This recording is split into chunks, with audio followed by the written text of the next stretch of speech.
ఆంధ్రప్రదేశ్కి సంబంధించి cabinet reshuffle చేయబోతున్నారు అని ఒక సోర్స్ ఉంది. ఆ సోర్సు ఏంటనేది నేను చెప్తాను. 6 మంత్రులను ఒకేసారి తొలగించబోతున్నారు అని. డిప్యూటీ స్పీకర్గా ఉన్న రఘురామకృష్ణరాజుని తీసుకొచ్చి ఒక మంత్రిని, గోరంట్ల బుచ్చయ్య చౌదరి గారిని ఆ డిప్యూటీ స్పీకర్ పోస్ట్కి తీసుకెళ్తారు. అలానే సుభాష్ని, నెల్లూరు జిల్లాకు సంబంధించిన ఒక మంత్రిని తొలగిస్తారు. ఇంకా కృష్ణా జిల్లాకు సంబంధించిన ఇంకో మంత్రిని కూడా తొలగిస్తారు అని పేర్లు చెప్తున్నారు. మనం గతంలో కూడా చాలాసార్లు చెప్పాం. ఈ ఫైళ్ల క్లియరెన్స్లో పనితీరు ఆధారంగా కొంతమంది ర్యాంకులు పెట్టారు. ఆ ర్యాంకుల్లో కింద ఉన్న వాళ్ళందరూ ప్రతిరోజు వైఎస్ఆర్సీపీని, ఆ పార్టీ అధినేతని తిట్టడమే ధ్యేయంగా పెట్టుకున్నప్పుడు వాళ్ళ రేటింగ్లు పెరుగుతాయని. అది జరుగుతూనే ఉంది. అయినా కూడా ఏంటంటే ఎంత చెప్పినా వినకపోవడంతో, పనితీరు మార్చుకోకపోవడంతో వీళ్ళందరినీ తొలగించాలనే నిర్ణయానికి వచ్చారు అని dutchtelu.com అనే ఒక వెబ్సైట్ రాసుకొచ్చిందనమాట.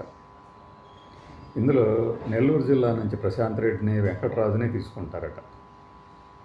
అది అంటే సీనియర్ల జోలికి మాత్రం ఇంకా మరి ఎవరెవరిని తీసుకుంటారు అంటే పళ్ళా శ్రీనివాసు, కళా వెంకట్రావు వీళ్ళ పేర్లు కూడా చెప్తున్నారు.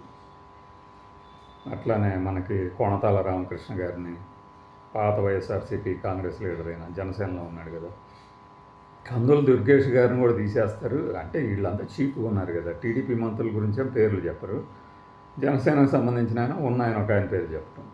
ఆయన అప్పటికీ మరి వైఎస్ఆర్సీపీ మీద బాగానే విమర్శలు చేస్తున్నారు. ఆయన శక్తి మేరకు కూటమి నేతల్ని ఆకాశానికి ఎత్తుతున్నారు. పవన్ కళ్యాణ్ గారికి ఎలివేషన్ ఇస్తున్నారు. అయినా కూడా మరి ఆయన పేరు ఎందుకు చెప్తున్నారు? ఇవన్నీ ఏంటంటే ఆగస్టులో అట. మనకి టీడీపీకి సంబంధించి ఎప్పుడూ కూడా ఆగస్టు అంటూ ఉంటారు.